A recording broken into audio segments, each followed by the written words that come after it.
ಪ್ರೀಮಿಯರ್ಗೆ ತಮಗೆಲ್ಲರಿಗೂ ಸ್ವಾಗತ. ಇವತ್ತು ನಾವು ಮಾತಾಡಲಿಕ್ಕೆ ಹೋಗ್ತಾ ಇರುವಂತಹ ಗ್ರೂಪ್ ಆಫ್ ಕಂಪನೀಸು ಟಾಟಾ. ಯಾರಿಗೆ ತಾನೇ ಗೊತ್ತಿಲ್ಲ ಹೇಳಿ ಟಾಟಾ ಗ್ರೂಪ್ ಆಫ್ ಕಂಪನೀಸ್ ಬಗ್ಗೆ. ಟಾಟಾ ಅಂದರೆ ಒಂದು ಟ್ರಸ್ಟು, ಟಾಟಾ ಅಂದರೆ ಒಂದು ಪೇಟ್ರಿಯಾಟಿಸಮ್, ಟಾಟಾ ಅಂದರೆ ಒಂದು ಸ್ಪೆಷಲ್ ಸ್ಥಾನನೇ ಇದೆ ಭಾರತೀಯರ ಮನಸ್ಸಿನಲ್ಲಿ. ಹಾಗಾದರೆ ಟಾಟಾ ಗ್ರೂಪ್ ಆಫ್ ಕಂಪನೀಸ್ ಅಂದರೆ ಒಟ್ಟಾರೆ ಎಷ್ಟು ಕಂಪ್ನಿಗಳಿದೆ, ಜೊತೆಗೆ ಇತ್ತೀಚೆಗಷ್ಟೇ ಅವರು 30 ಟ್ರಿಲಿಯನ್ ರುಪೀಸ್ಗಳೇನಿದೆ ನಮ್ಮ ಭಾರತದ ಕರೆನ್ಸಿನಲ್ಲಿ ಅದನ್ನು ದಾಟಿರುವಂತಹ ಒಂದು ಕಾಂಗ್ಲೋಮರೇಟ್ ಅಂದರೆ ಸಂಘಟಿತ ಸಂಸ್ಥೆಯಾಗಿ ಹೊರಹೊಮ್ಮಿದೆ. ಈ ಕಾರಣದಿಂದಾಗಿ ಇವತ್ತಿನ dedicated video Tata group of companies ಬಗ್ಗೆ. ನೀವು ಆಲ್ರೆಡಿ ಈ ಚಾರ್ಟ್ಸಲ್ಲಿ ಏನು ನೋಡ್ತಾ ಇದ್ದೀರಾ, ಫೆಬ್ರವರಿ 19, 2024 ಪ್ರಕಾರ ಒಟ್ಟಾರೆಯಾಗಿ ಒಟ್ಟು 29 publicly listed Tata group of ಕಂಪನೀಸ್ಗಳಿದೆ. ನೋಡಿ, ಟಾಟಾ ಗ್ರೂಪ್ ಆಫ್ ಕಂಪನೀಸ್ ಅಂತ ಬಂದಾಗ ಅದರ ಶೇರ್ ಹೋಲ್ಡಿಂಗ್ ಆಧಾರದಲ್ಲಿ ಆ ರೀತಿ ನಾವು ಕರಿಬೇಕಾಗತ್ತೆ. 1907 ಟೈಮಲ್ಲಿ ಇದನ್ನ ಟಾಟಾ ಸನ್ಸ್ ಅಂತ ಇದ್ದಿತ್ತು. ಸೊ ಟಾಟಾ ಗ್ರೂಪ್ ಆಫ್ ಕಂಪನೀಸಲ್ಲಿ ಮೆಜಾರಿಟಿ ಏನು ಹೋಲ್ಡಿಂಗ್ ಅಂತ ನೀವು ನೋಡೋದಾದರೆ ಅದು ಟಾಟಾ ಸನ್ಸ್ ಹತ್ರನೇ ಇದೆ. ಅಂದರೆ ಸುಮಾರು 66ರಿಂದ 67% ಟಾಟಾ ಸನ್ಸ್ ಅವರ ಒಂದು ಶೇರ್ ಹೋಲ್ಡಿಂಗಲ್ಲೇ ಇದೆ. ಆದರೆ ಟಾಟಾ ಸನ್ಸ್ ಅಂದರೆ ಅದರ ಕೆಳಗಡೆ ಟಾಟಾ ಏನು ಸರ್ನೇಮ್ ಇರುವಂತಹ ಟಾಟಾ ಫ್ಯಾಮಿಲಿ ಅವರು ಇದ್ದಾರೆ, ಅವರು ಇರ್ತಾರೆ. ಜೊತೆಗೆ ಸುಮಾರು ಅದರಲ್ಲಿ ಮೇಜರ್ ಹೋಲ್ಡಿಂಗ್ ಇರುವಂಥದ್ದು ಚಾರಿಟಬಲ್ ಟ್ರಸ್ಟ್ ಮತ್ತು ಫಿಲಾಂಟ್ರಫಿ ಟ್ರಸ್ಟ್, ಯಾವುದು ಟಾಟಾ ಸನ್ಸ್ ಅಂತ ಹಿಂದಿಂದ ಅವರು ನಾಮಿನೇಟ್ ಮಾಡ್ಕೊಂಡು ಬಂದಿದ್ರಲ್ಲ, ಅಂತಹ ಗ್ರೂಪ್ ಆಫ್ ಕಂಪನೀಸ್, ಅಂತಹ ಒಂದು NGO ಟ್ರಸ್ಟ್ಗಳೇ ಅದರಲ್ಲಿ ಮೇಜರ್ ಶೇರ್ ಹೋಲ್ಡಿಂಗನ್ನು ಹೊಂದಿರುವಂಥದ್ದು. ಈ ಕಾರಣದಿಂದಾಗಿ ಭಾರತದ ಶ್ರೀಮಂತರ ಪಟ್ಟಿ ಅಂತ ನೀವು ನೋಡೋದಾದರೆ ಟಾಟಾದವ್ರನ್ನ ನೀವು ಸಾಮಾನ್ಯವಾಗಿ ಅಲ್ಲಿ ನೋಡಲಿಕ್ಕೆ ಸಾಧ್ಯ ಇಲ್ಲ. ಯಾಕೆಂದರೆ 66% ಟಾಟಾ ಸನ್ಸ್ ಅನ್ನೋ ಒಂದು ಗ್ರೂಪಲ್ಲಿದೆ. ಆದರೆ ಅದರ ಶೇರ್ ಹೋಲ್ಡಿಂಗ್ ಇರುವಂಥದ್ದು ಮೆಜಾರಿಟಿ ಒಂದು ಫಿಲಾಂಟ್ರಫಿ ಟ್ರಸ್ಟ್ ಜೊತೆಗೇ. ಅದಲ್ಲದೆ ಒಂದು ಸಣ್ಣ ಪೋರ್ಷನ್ನ ಟಾಟಾ ಫ್ಯಾಮಿಲಿ ಅಂತ ಬರುತ್ತೆ. ಟಾಟಾ ಫ್ಯಾಮಿಲಿ ಅಂದರೆ ನೀವು ಇವಾಗ ರತನ್ ಟಾಟಾ, ಈ ರೀತಿ JRD ಟಾಟಾ ಯಾರಿದ್ರು ಟಾಟಾ ಸರ್ನೇಮ್ ಇದ್ರು ಅವರು, ಜೊತೆಗೆ ಬೇರೆನೇ ಒಂದಿಷ್ಟು ಫ್ಯಾಮಿಲಿಗಳು ಕೂಡ ಇದೆ ಟಾಟಾ ಫ್ಯಾಮಿಲಿಯಲ್ಲಿ. ಪೆಟಿಟ್ ಫ್ಯಾಮಿಲಿ, ಸಕ್ಲಾಟ್ವಾಲಾ ಫ್ಯಾಮಿಲಿ, ಬಾಬಾ ಫ್ಯಾಮಿಲಿ, ಜೊತೆಗೆ ಮಿಸ್ತ್ರಿ ಫ್ಯಾಮಿಲಿ ಅಂತ ನೀವು ಕೇಳಿರ್ಬೋದು. ಸೊ ಅವರ ಒಂದು ಸುಪರ್ದಿನಲ್ಲಿ ಮಿಕ್ಕಿದ ಶೇರ್ ಹೋಲ್ಡಿಂಗ್ಗಳಿದೆ. ಸೊ ಒಟ್ಟಾರೆಯಾಗಿ ಮೇಯ್ನ್ ಆಗಿರುವಂಥ ಕಂಪ್ನಿಗಳು ಅಂತ ನಾವು ನೋಡೋದಾದರೆ ಟಾಟಾ ಶೇರ್ಸಲ್ಲಿ ಅತ್ಯಂತ ಜಾಸ್ತಿ ಮಾರ್ಕೆಟ್ ಕ್ಯಾಪಿಟಲೈಸೇಷನ್ನ ಕಾಂಟ್ರಿಬ್ಯೂಟ್ ಮಾಡ್ತಾ ಇರೋದು, more than 50% ಮಾರ್ಕೆಟ್ ಕ್ಯಾಪಿಟಲೈಸೇಷನ್ ಒಟ್ಟಾರೆ ಈ 30.7 ಟ್ರಿಲಿಯನ್ ರುಪಿ ಅಥವಾ $370 ಬಿಲಿಯನ್ ಅಂತ ನಾವೇನು ಮಾತಾಡ್ತಾ ಇದ್ವಿ ಅದರಲ್ಲಿ ಬರ್ತಾ ಇರುವಂಥದ್ದು Tata consultancy limited, Tata consultancy services limited, TCS ಅಂತ ಏನು ಕರಿತೀವಿ, IT ಸೆಕ್ಟರ್ ಕಂಪನಿ. ಅದು ನಂತರ ಜಾಗದಲ್ಲಿ ನಮಗೆ ಟಾಟಾ ಸ್ಟೀಲು ಮತ್ತು ಟಾಟಾ ಮೋಟರ್ಸ್ ಕಾಣಿಸುತ್ತೆ. ಇತ್ತೀಚೆಗೆ ಟಾಟಾ ಮೋಟರ್ಸು ಸ್ವಲ್ಪ ಟಾಟಾ ಸ್ಟೀಲ್ಗಿಂತಲೂ ಜಾಸ್ತಿ ಮಾರ್ಕೆಟ್ ಕ್ಯಾಪಿಟಲೈಸೇಷನ್ನ ಕಾಂಟ್ರಿಬ್ಯೂಟ್ ಮಾಡ್ತಾ ಇದೆ. ನಂತರ ಜಾಗದಲ್ಲಿ ಟಾಟಾ ಸ್ಟೀಲ್ ಬರುತ್ತೆ. ಜೊತೆಗೆ ಟೈಟನ್ದು 11% ಅಂತ ಇದೆ. ನನ್ನ ಪ್ರಕಾರ ಟೈಟನ್ದು ಸ್ವಲ್ಪ ಕಮ್ಮಿ ಆಗಿರ್ಬೋದು ಇವಾಗ. ಸೊ ಒಟ್ಟಾರೆಯಾಗಿ ಈ 4 ಮತ್ತು ಟಾಟಾ ಪವರ್, ಈ 5 ಕಂಪನಿಗಳು ಮೇಯ್ನ್ ಆಗಿ ನಮಗೆ ಕಾಂಟ್ರಿಬ್ಯೂಟ್ ಮಾಡ್ತಾ ಇರುವಂಥದ್ದು ಟಾಟಾ ಗ್ರೂಪ್ ಆಫ್ ಕಂಪನೀಸಲ್ಲಿ. ಜೊತೆಗೆ ಸಬ್ಸಿಡರೀಸ್ ಅಂತಲೂ ಕೂಡ ಬರ್ತಾ ಹೋಗುತ್ತೆ. ಸಬ್ಸಿಡರೀಸ್ನ ಇದರಲ್ಲಿ ತೋರಿಸಿಲ್ಲ. ಸೊ ಸಬ್ಸಿಡರಿ ಕಂಪನಿಗಳು ಅಂತಲೂ ನೀವು ಲೆಕ್ಕ ಹಾಕಿದ್ರೆ ಒಟ್ಟಾರೆಯಾಗಿ 29 ಕಂಪನಿಗಳಿದೆ ಟಾಟಾ ಗ್ರೂಪ್ ಆಫ್ ಕಂಪನೀಸಲ್ಲಿ. ಎಲ್ಲದರಲ್ಲೂ ಟಾಟಾ ಅನ್ನೋ ಹೆಸರು ಇಲ್ಲದಲ್ಲೇ ಇರ್ಬೋದು, ಆದರೆ ಅದು ಸಬ್ಸಿಡರಿ ಕಂಪನಿಗಳಾಗಿರುತ್ತೆ ಅನ್ನೋದನ್ನ ನೀವು ನೋಡ್ತಾ ಹೋಗಬೇಕು. ಸೊ ಇದು ಟಾಟಾ ಗ್ರೂಪಿನ ಶೇರ್ ಹೋಲ್ಡಿಂಗು. ಟಾಟಾ ಸನ್ಸೇ ಮೇಜರ್ ಇದ್ದಾರೆ, ಜೊತೆಗೆ ಸ್ವಲ್ಪ ಭಾಗನ ಟಾಟಾ ಫ್ಯಾಮಿಲಿ ಕೂಡ ಹೊಂದಿದೆ. ಅದೇ ರೀತಿಯಾಗಿ ಯಾವ ರೀತಿ ಶುರುವಾಯಿತು ಅಂತ ನಾವು ನೋಡೋದಾದರೆ, ನಮಗೆ ಜಮ್ಶೆಡ್ಜಿ ಟಾಟಾ ಅವರ ಒಂದು ವಿಷನ್ನಿಂದ ಶುರುವಾಯ್ತಲ್ವಾ. 1868 ಈ ಟೈಮಲ್ಲಿ ಒಂದು ಆಸೆನ ಪಡ್ತಾ ಇರೋರು, ನಾನೊಂದು 4 ವಿಷನ್ನ ಹೊಂದಿರಬೇಕು ನಮ್ಮ ಸಂಸ್ಥೆಯಿಂದ ಅಂತ ಅನ್ಕೊತಾರೆ.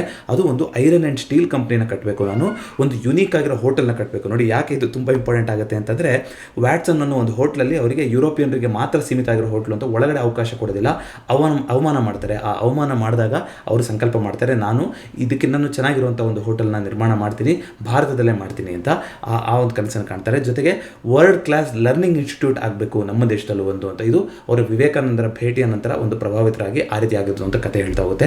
ನೋಡಿ, ಟಾಟಾದವ್ರ ಬಗ್ಗೆ ಮಾತಾಡ್ತಾ ಹೋಗಬೇಕು ಅಂತಂದರೆ ಅದರ ಜೊತೆಗೆ ದೇಶ ಪ್ರೇಮ ಅದನ್ನು ಅಂದ್ಕೊಳ್ತಾ ಹೋಗುತ್ತೆ. ಯಾಕೆಂದರೆ ಸ್ವಾತಂತ್ರ್ಯ ಪೂರ್ವದಲ್ಲಿ ಸುಮಾರು ಕೆಲಸಗಳನ್ನು ಅವರು ಮಾಡ್ತಾರೆ ಅನ್ನೋದು ತುಂಬ ವಿಶೇಷವಾದ ಮಾಹಿತಿ ಆಗ್ತಾ ಹೋಗುತ್ತೆ. ಅದೇ ರೀತಿಯಾಗಿ ಒಂದು ಹೈಡ್ರೋ ಎಲೆಕ್ಟ್ರಿಕ್ ಪ್ಲಾಂಟನ್ನು ಕೂಡ ಮಾಡಬೇಕು ಅಂತ ಅನ್ಕೊಂತಾರೆ ಅವರು.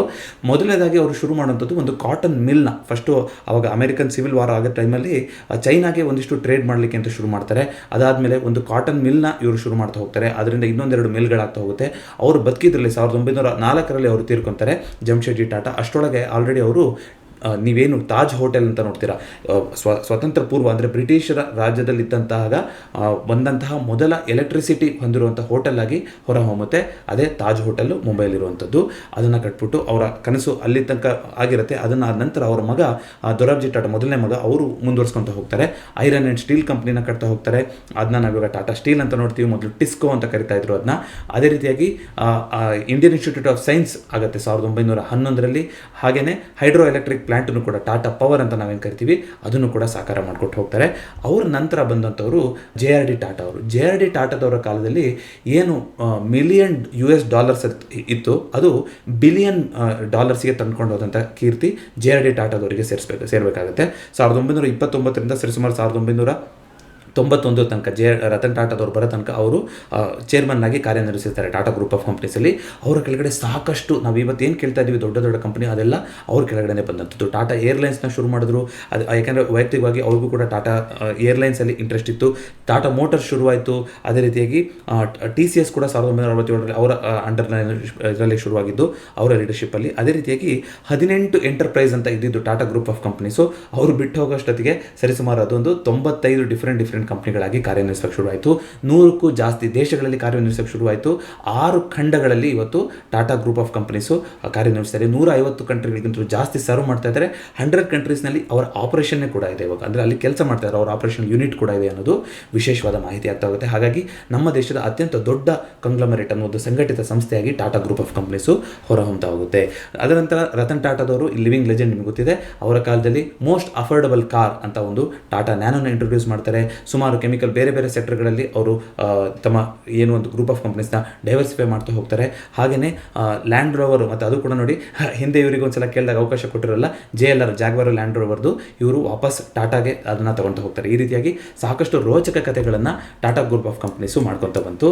ಹಾಗಾದರೆ ಈಗ ಟಾಟಾ ಗ್ರೂಪ್ ಆಫ್ ಕಂಪ್ನೀಸ್ನಲ್ಲಿ ಯಾವ್ಯಾವುದಿದೆ ಅನ್ನೋದನ್ನು ಕ್ವಿಕ್ಕಾಗಿ ನೋಡ್ಕೊತ ಬಂದ್ಬೋಣ. ಇದು ಇತಿಹಾಸ. ನೀವು ಟಾಟಾ.com ವೆಬ್ಸೈಟಿಗೆ ಬಂದರೆ ಟಾಟಾದು ಯಾವ್ಯಾವುದು ಬ್ರ್ಯಾಂಡ್ಗಳಿದೆ, ಯಾವ್ಯಾವುದು ಕಂಪ್ನಿಗಳಿದೆ ಅನ್ನೋದನ್ನು ನೀವು ಡೀಟೇಲ್ ಆಗಿ ನೋಡ್ತಾ ಹೋಗ್ಬೋದು. ಅದೇ ರೀತಿ ಈಗ ಟಾಟಾ ಗ್ರೂಪ್ ಆಫ್ ಕಂಪ್ನೀಸು ಒಂದಿಷ್ಟು ಮಾಹಿತಿನ ನಾನು ಕಲೆ ಹಾಕ್ಬಿಟ್ಟು ಇಟ್ಟಿದ್ದೀನಿ. ಇಲ್ಲಿ ನೀವು ನೋಡ್ತಾ ಬರೋದಾದರೆ ಯಾವ ಸೆಕ್ಟರಲ್ಲಿ ಇಲ್ಲ ಅಂತ ನೀವು ಕೇಳಬೇಕು. TCS IT ಕಂಪ್ನಿನಲ್ಲಿದೆ, ಟಾಟಾ ಸ್ಟೀಲ್ ಕಂಪ್ನಿನಲ್ಲಿದೆ, ಟಾಟಾ ಮೋಟರ್ಸ್ ಆಟೋಮೊಬೈಲ್ಸ್ ಬರುತ್ತೆ, ಟೈಟನ್ ಜ್ಯುವೆಲರಿ ಬಿಸ್ನೆಸ್ಸಲ್ಲಿ ಬರ್ತಾರೆ. ಅದೇ ರೀತಿ ಟಾಟಾ ಕೆಮಿಕಲ್ ಸೆಕ್ಟರಲ್ಲಿದೆ, ಟಾಟಾ ಪವರ್ ಯುಟಿಲಿಟೀಸ್ ಅಥವಾ ಗ್ರೀನ್ ಎನರ್ಜಿ ಪವರ್ ಅಂತ ಕರಿತೀವಿ ಅದರಲ್ಲಿದೆ. ಇಂಡಿಯನ್ ಹೋಟೆಲ್ ಸ್ಪೇಸಿಗೆ ಬರುತ್ತೆ. ಟಾಟಾ ಕನ್ಸ್ಯೂಮರ್ ಪ್ರಾಡಕ್ಟ್ಸು FMCG ಸೆಕ್ಟರಲ್ಲಿ ಆಗ್ತಾ ಹೋಗುತ್ತೆ. Tata communication limited, telecommunication selected, ನೀವು ಗೊತ್ತಿರ್ಬೋದು ಡೊಕೋಮೋ ಅಂತೆಲ್ಲ ಲಾಂಚ್ ಆಗಿತ್ತು, ಇವಾಗ ಅಷ್ಟು ಸಕ್ರಿಯವಾಗಿಲ್ಲ. ವೋಲ್ಟಾಸ್ AC ಕನ್ಸ್ಯೂಮರ್ ಡ್ಯೂರಬಲ್ಸಲ್ಲಿ ಬರುತ್ತೆ. ಟ್ರೆಂಟ್ ಲಿಮಿಟೆಡ್, ನಾವೇನು ವೆಸ್ಟ್ ಸೈಡು ಜುಡಿಯೋ ಅಂತೆಲ್ಲ ಕರಿತೀವಿ, ರಿಟೇಲ್ ಸ್ಪೇಸು, ಅದು ಬರುವಂತಾಗುತ್ತೆ. ಟಾಟಾ ಸ್ಟೀಲ್ ಲಾಂಗ್ ಪ್ರಾಡಕ್ಟ್ಸ್, ಇದು ಮೊದಲು ಬೇರೆ ಇತ್ತು, ಈಗ ಒಂದು ಅಮಾಲ್ಗಮೇಷನ್ ಮಾಡಿದ್ದಾರೆ. ಇವರು ಐರನ್ ಓರನಲ್ಲಿ ಒಂದು ಸಿಂಗಲ್ ರಾ ಎಕ್ಸ್ಟ್ರಾಕ್ಷನ್ ಐರನ್ ಅಂತ ಬರ್ತಲ್ಲ, ಆ ರೀತಿ ಸ್ಟೀಲ್ ಸೆಕ್ಟರ್ಗೆ ಬರ್ತಾ ಹೋಗುತ್ತೆ ಇದನ್ನು. ಅದೇ ರೀತಿ ಟಾಟಾ ಇನ್ವೆಸ್ಟ್ಮೆಂಟ್ ಕಾರ್ಪೊರೇಷನ್ ಲಿಮಿಟೆಡ್ ಅಂತ ಇದೆ, ಟಾಟಾ ಮೆಟಾಲಿಕ್ಸ್ ಅಂತ ಇದೆ, ಟಾಟಾ ಎಲೆಕ್ಸಿ ಎಗೇನ್ ಒಂದು IT company, more oriented towards design ಮತ್ತು IT ಸರ್ವಿಸಸ್ ಆಗಿರುತ್ತೆ. ನೆಲ್ಕೋ ಲಿಮಿಟೆಡ್, ಇದು ಒಂದು ಸಬ್ಸಿಡರಿ ಕಂಪನಿ ಕಮ್ಯುನಿಕೇಷನ್ದು. ಟಾಟಾ ಕಾಫಿ, ಟಾಟಾ ಟೆಕ್ನಾಲಜೀಸ್, ಇದು ಕೆಲವೊಂದಷ್ಟೇ. ಇದಕ್ಕಿಂತಲೂ ಜಾಸ್ತಿ ಕಂಪ್ನಿಗಳಿದೆ. ಮುಖ್ಯವಾಗಿರುವಂಥ ಕಂಪ್ನಿಗಳನ್ನು ಇಲ್ಲಿ ನಾನು ತೋರಿಸ್ತಾ ಇದ್ದೀನಿ. ಈಗ ಸದ್ಯಕ್ಕೆ ಮಾರ್ಕೆಟ್ ಕ್ಯಾಪಿಟಲೈಸೇಷನ್ ಆಧಾರದಲ್ಲಿ ನಾವು ನೋಡ್ತಾ ಹೋಗೋದಾದರೆ TCS ಹೈಯೆಸ್ಟ್ ಸ್ಥಾನದಲ್ಲಿ ನಿಂತಾ ಇದೆ. ಅದೇ ರೀತಿಯಾಗಿ ಮಾರ್ಕೆಟ್ ಕ್ಯಾಪಿಟಲೈಸೇಷನಲ್ಲಿ 14,66,031 ಕೋಟಿ ಬರ್ತಾ ಹೋಗುತ್ತೆ ನೋಡಿ. ಅದೇ ರೀತಿಯಾಗಿ ಟಾಟಾ ಮೋಟರ್ಸು ಈಗ ಟಾಟಾ ಸ್ಟೀಲ್ಗಿಂತಲೂ ಜಾಸ್ತಿ ಆಗಿರಬೇಕು ನನ್ನ ಪ್ರಕಾರ. ಟಾಟಾ ಸ್ಟೀಲ್ಗಿಂತ ಟಾಟಾ ಮೋಟರ್ಸ್ದು ಮಾರ್ಕೆಟ್ ಕ್ಯಾಪಿಟಲೈಸೇಷನ್ ಜಾಸ್ತಿ ಇದೆ. ಟೈಟನ್ ನಂತರ ಸ್ಥಾನದಲ್ಲಿದೆ. ಅದೇ ರೀತಿಯಾಗಿ ಟಾಟಾ ಸ್ಟೀಲ್ ಬರುತ್ತೆ. ಹಾಗೆಯೇ ನಮಗೆ ವೋಲ್ಟಾಸ್ದು ಕೂಡ ಮಾರ್ಕೆಟ್ ಕ್ಯಾಪಿಟಲೈಸೇಷನ್ 36,000 ಕೋಟಿ ಹತ್ತಿರ ಇದೆ. ಸೊ ಇಲ್ಲಿ ನೀವು ನೋಡ್ತಾ ಹೋಗೋದಾದರೆ ಟಾಟಾ ಎಲೆಕ್ಸಿ ಇದೆಲ್ಲದೂ ಇದೆ. ಇದರಲ್ಲಿ ಪಬ್ಲಿಕ್ ಶೇರ್ ಹೋಲ್ಡಿಂಗ್ ಎಷ್ಟಿದೆ ಅನ್ನೋದು ಕೂಡ ಇಂಪಾರ್ಟೆಂಟ್ ಆಗ್ತಾ ಹೋಗುತ್ತೆ. ಕೆಲವೊಂದು ಅಷ್ಟೊಂದು ಮಾರ್ಕೆಟ್ ಕ್ಯಾಪಿಟಲೈಸೇಷನ್ ಪಬ್ಲಿಕ್ ಶೇರ್ ಹೋಲ್ಡಿಂಗಿಗೆ ಇರುತ್ತೋ ಇಲ್ವೋ ಗೊತ್ತಿಲ್ಲ. ಪಬ್ಲಿಕ್ ಶೇರ್ ಹೋಲ್ಡಿಂಗು ಕಮ್ಮಿ ಇದೆ, ಕೆಲವೊಂದರಲ್ಲಿ ಪ್ರಮೋಟರ್ ಹೋಲ್ಡಿಂಗ್ ಜಾಸ್ತಿ ಇದೆ. ಈ ರೀತಿಯಾಗಿ ಇದು total market capitalisation, free float market capitalisation ಅಲ್ಲ. ಇಲ್ಲಿ ಇನ್ನೂ ಒಂದು ಆಕ್ಟಿವಿಟಿ ಇತ್ತು ನೀವು ನೋಡೋದಾದ್ರೆ ನೋಡಿ, ಇದೊಂದೇ ಮಾನದಂಡ ಆಗಿರಬಾರ್ದು. ಬಟ್ ಯಾವುದು ಸೆಕ್ಟರ್ ಇದೆ ಆ ಸೆಕ್ಟರ್ದು P-ಗಿಂತಲೂ ಕಮ್ಮಿನಲ್ಲಿ ಟ್ರೇಡ್ ಆಗ್ತಾ ಇರುವಂಥ ಕಂಪ್ನಿಗಳು ಅಂತ ನಾವು ನೋಡೋದಾದ್ರೆ TCS ಈಗಲೂ ಕೂಡ ಸೆಕ್ಟರ್ P-ಗಿಂತ ಚೀಪಾಗಿ 4,052 ಇದ್ರೂ ಕೂಡ ಚೀಪಾಗಿ ಬಿಹೇವ್ ಆಗ್ತಾ ಇದೆ ಅಂತ ತೋರಿಸ್ತಾ ಇದೆ. ಅದೇ ರೀತಿಯಾಗಿ ಟಾಟಾ ಪವರ್ ಕೂಡ ಸೆಕ್ಟರ್ P-ಗಿಂತ ಸ್ವಲ್ಪ ಕಮ್ಮಿ ಇದೆ ಅಂತ ಹೇಳ್ತಾ ಇದೆ. ಅದೇ ರೀತಿಯಾಗಿ ಟಾಟಾ ಇನ್ವೆಸ್ಟ್ಮೆಂಟ್ ಕಾರ್ಪೊರೇಷನ್ ಲಿಮಿಟೆಡಲ್ಲೂ ಕೂಡ ಸೆಕ್ಟರ್ P ಸಿಕ್ಕಿಲ್ಲ ನನಗೆ, ಹಾಗಾಗಿ ಚೀಪ್ ಅಂತ ಹೇಳ್ತಾ ಇದೆ. ಸೊ ಈ ಎರಡು ಕಂಪ್ನಿಗಳು ಇವಾಗ ಸೆಕ್ಟರ್ P-ಗಿಂತಲೂ ಇನ್ನೂ ಕೆಳಗಡೆ ಟ್ರೇಡ್ ಆಗ್ತಾ ಇದೆ ಅಂತ ಹೇಳ್ಬೋದು. ಲಾಸ್ಟ್ 3 ಇಯರ್ಸ್ದು ಬರೀ ನೀವು CAGR ರಿಟರ್ನ್ ಅಂತ ನೋಡೋದಾದ್ರೆ 40% ಕೊಟ್ಟಿದೆ ಟಾಟಾ ಗ್ರೂಪ್ ಆಫ್ ಕಂಪ್ನೀಸ್ಗಳು. ಅದೇ ರೀತಿಯಾಗಿ ಲಾಸ್ಟ್ 1 ಇಯರ್ ಅಂತ ನೋಡೋದಾದ್ರೆ 70% ಕೊಟ್ಟಿದೆ CAGR returns over all Tata group of companies ಅಂತ ನೀವು ನೋಡ್ತಾ ಹೋಗೋದಾದ್ರೆ. ಜೊತೆಗೆ ಕೆಲವೊಂದು ಕಂಪ್ನಿಗಳಲ್ಲಿ ಡೆಟ್ ಕೂಡ ಜಾಸ್ತಿ ಇದೆ. ಉದಾಹರಣೆಗೆ ಟಾಟಾ ಸ್ಟೀಲಲ್ಲಿ ಆಗಿರ್ಬೋದು, ಟಾಟಾ ಮೋಟರ್ಸಲ್ಲಿ ಆಗಿರ್ಬೋದು, ಯಾಕೆಂದರೆ ಅವರು EV-ನಲ್ಲಿ ತುಂಬ ಎಕ್ಸ್ಪ್ಯಾನ್ಷನ್ ಮಾಡೋಕ್ಕೆ ನೋಡ್ತಾ ಇದ್ದಾರೆ. ಅದೇ ರೀತಿಯಾಗಿ ಟಾಟಾ ಪವರಲ್ಲಿ ಆಗಿರ್ಬೋದು, ಆ ಬಿಸ್ನೆಸ್ಸೇ ಆ ಚಾಲೆಂಜಿಂಗ್ ಬಿಸ್ನೆಸ್ ಆಗಿದೆ. ಅದೇ ರೀತಿಯಾಗಿ ಟಾಟಾ ಕಮ್ಯುನಿಕೇಷನ್ ಕೂಡ ಡೆಟ್ಟಲ್ಲಿದೆ. ಸೊ ಯಾಕಿನ್ನೆಲ್ಲ ಹೇಳ್ತಾ ಇದ್ದೀನಿ ಅಂದರೆ, ಇಲ್ಲಿ ಯಾವುದೇ ಒಂದು ಗ್ರೂಪ್ ಆಫ್ ಕಂಪ್ನಿನ ನೀವು ಜಸ್ಟ್ ಬೈ ಬ್ರ್ಯಾಂಡ್ ನೇಮ್ ಅಂತ ಹೀಗೆ ನೀವು ಹೋಗಿ ತೊಗೊಳಕ್ಕಾಗೋದಿಲ್ಲ. ಆದರೆ ಓವರ್ ಆಲ್ ಆಗಿ ಟಾಟಾ ಗ್ರೂಪ್ ಆಫ್ ಕಂಪ್ನೀಸಲ್ಲಿ ಇನ್ವೆಸ್ಟ್ ಮಾಡ್ಕೊಂಡು ಬಂದವರಿಗೆ ಒಳ್ಳೆ ರೀತಿಯಾದಂಥ ಕಾಂಪೌಂಡಿಂಗ್ ಆಗಿದೆ ಅನ್ನೋದು ಕೂಡ ನಾವು ಅಲ್ಲಗಳಿಯೋಕ್ಕಾಗೋದಿಲ್ಲ. ಹಾಗಾಗಿ ದಯವಿಟ್ಟು ಯಾವುದೇ ಒಂದು ಬ್ರ್ಯಾಂಡ್ ಅಂತ ಹೇಳಿ ಇನ್ವೆಸ್ಟ್ ಮಾಡಲಿಕ್ಕೆ ಹೋಗಬೇಡಿ. ಆದರೆ ಒಂದು ಇತಿಹಾಸ ಅಂತೂ ಚೆನ್ನಾಗಿದೆ, ಅದು ಕೂಡ ಇಂಪಾರ್ಟೆಂಟ್ ಆಗ್ತಾ ಹೋಗುತ್ತೆ. ಒಂದು ಆ ಪ್ರಮೋಟರ್ ಟ್ರಸ್ಟ್ ಅಂತ ನಾವೇನು ಕರಿತೀವಿ ಅದನ್ನು ಚೆನ್ನಾಗಿ ನಿರ್ವಹಿಸ್ಕೊಂಡು ಬಂದಿರೋಂಥ ಕಂಪನಿ. ಆ ಕಾರಣದಿಂದಾಗೆ ಟಾಟಾ ಅಂತ ಅಂದರೆ ನಮ್ಮ ದೇಶದಲ್ಲಿ ಒಂದು ನಂಬಿಕೆ, ಆ ಒಂದು ಟ್ರಸ್ಟನ್ನು ಅವರು ಉಳಿಸ್ಕೊಳ್ಳಲಿಕ್ಕೆ ಸಾಧ್ಯ ಆಗಿದೆ. ಹಾಗಂತ ಯಾವುದೇ ಗ್ರೂಪ್ ಆಫ್ ಕಂಪ್ನಿನಲ್ಲಿ ನೀವು ಇನ್ವೆಸ್ಟ್ ಮಾಡೋಕ್ಕಿಂತ ಮುಂಚೆ ಅದರ ಫಂಡಮೆಂಟಲ್ಸ್ನ ಚೆಕ್ ಮಾಡಲೇಬೇಕು. ಅದೇ ಕಾರಣದಿಂದಾಗಿ ನಾನು ಸ್ವಲ್ಪ ಮಾರ್ಕೆಟ್ ಕ್ಯಾಪಿಟಲೈಸೇಷನ್ ಏನಿದೆ, ಪಿ ಯಾವ ರೀತಿ ಇದೆ, ಸೆಕ್ಟರ್ ಪಿ ಯಾವ ರೀತಿ ಇದೆ ಅಂತ ತೋರ್ಸೋಕ್ಕೆ ನಿಮಗೆ ಬಂದಿದ್ದೀನಿ. ಈ ಗ್ರೂಪ್ ಆಫ್ ಕಂಪ್ನೀಸಲ್ಲಿ ನಾನು ಕೂಡ ಕೆಲವೊಂದರಲ್ಲಿ ಶೇರ್ ಹೋಲ್ಡರ್ ಆಗಿದ್ದೀನಿ. ಟು ಬಿ ಆನೆಸ್ಟ್ ಹೇಳಬೇಕಂದ್ರೆ ನಾನು 3 ಕಂಪ್ನಿಗಳಲ್ಲಿ ಶೇರ್ ಹೋಲ್ಡರ್ ಆಗಿದ್ದೀನಿ. ಇದರಲ್ಲಿ ಒಂದು TCS, ಅದೇ ರೀತಿಯಾಗಿ ಟಾಟಾ ಮೋಟರ್ಸು, ಟಾಟಾ ಸ್ಟೀಲ್ ಮೊದಲಿದ್ದೆ ಇವಾಗಿಲ್ಲ, ಹಾಗೆ ಟೈಟನ್. ಸೊ ಈ 3 ಕಂಪ್ನಿಗಳಲ್ಲಿ ನಾನು ಕೂಡ ಒಬ್ಬ ಶೇರ್ ಹೋಲ್ಡರ್ ಆಗಿರ್ತೀನಿ. ನೀವು ಯಾವ್ಯಾವ ಕಂಪ್ನಿನ ಹೊಂದಿದ್ದೀರಾ ಟಾಟಾ ಗ್ರೂಪ್ ಆಫ್ ಕಂಪ್ನೀಸ್ ಅನ್ನೋದನ್ನು ಕಮೆಂಟ್ ಮಾಡಿ. ಯಾಕೆಂದರೆ ಇತ್ತೀಚೆಗಷ್ಟೇ ಒಂದು ಯಾವುದು ನಂಬರ್ ಆಫ್ ಶೇರ್ ಹೋಲ್ಡರ್ಸಲ್ಲಿ ಜಾಸ್ತಿ ಇರುವಂಥ ಕಂಪನಿ ಅಂತ ಒಂದು ಪೋಸ್ಟ್ ಬಂದಿತ್ತು. ಝೆರೋದವರೆಲ್ಲ ಪೋಸ್ಟ್ ಮಾಡಿದ್ರು ಅನ್ಸುತ್ತೆ, ನಾನು ಗ್ರೂಪಲ್ಲಿ ಕೂಡ ಶೇರ್ ಮಾಡ್ಕೊಂಡಿದ್ದೆ. ಅದರಲ್ಲಿ ಟಾಟಾ ಮೋಟರ್ಸು ಜೊತೆಗೆ ಟಾಟಾ ಸ್ಟೀಲ್ ಕಂಪ್ನಿಗಳಿಗೂ ಟಾಪ್ 5 ಲಿಸ್ಟಲ್ಲಿತ್ತು, ಅಂದರೆ in terms of number of shareholders ಅಂತ ನಾವು ನೋಡೋದಾದರೆ. ಅದಕ್ಕೋಸ್ಕರ ಇವತ್ತಿನ ವಿಡಿಯೋನ ನಾನು 30 ಟ್ರಿಲಿಯನ್ ರೂಪೀಸ್ನ ದಾಟಿರುವಂತಹ ಟಾಟಾ ಗ್ರೂಪ್ ಆಫ್ ಕಂಪ್ನೀಸ್ಗೆ ಡೆಡಿಕೇಟ್ ಮಾಡೋಕ್ಕೆ ಇಷ್ಟಪಡ್ತೀನಿ. ಈ ವಿಡಿಯೋ ಇಷ್ಟ ಆಗಿದ್ರೆ ದಯವಿಟ್ಟು ವಿಡಿಯೋನ ಲೈಕ್ ಮಾಡಿ ಹಾಗೂ ಚಾನಲ್ಗೆ ಸಬ್ಸ್ಕ್ರೈಬ್ ಮಾಡಿ. 2024ರ ನಮ್ಮ ಚಾನಲ್ನ ಮಿಷನ್ ತಮಗೆಲ್ಲರಿಗೂ ಗೊತ್ತಿದೆ, ಜೀವ ವಿಮೆ ನಮ್ಮೆಲ್ಲರ ಹೊಣೆ. ಮತ್ತೊಮ್ಮೆ ಭೇಟಿಯಾಗೋಣ. ಎಲ್ಲರಿಗೂ ನಮಸ್ಕಾರ.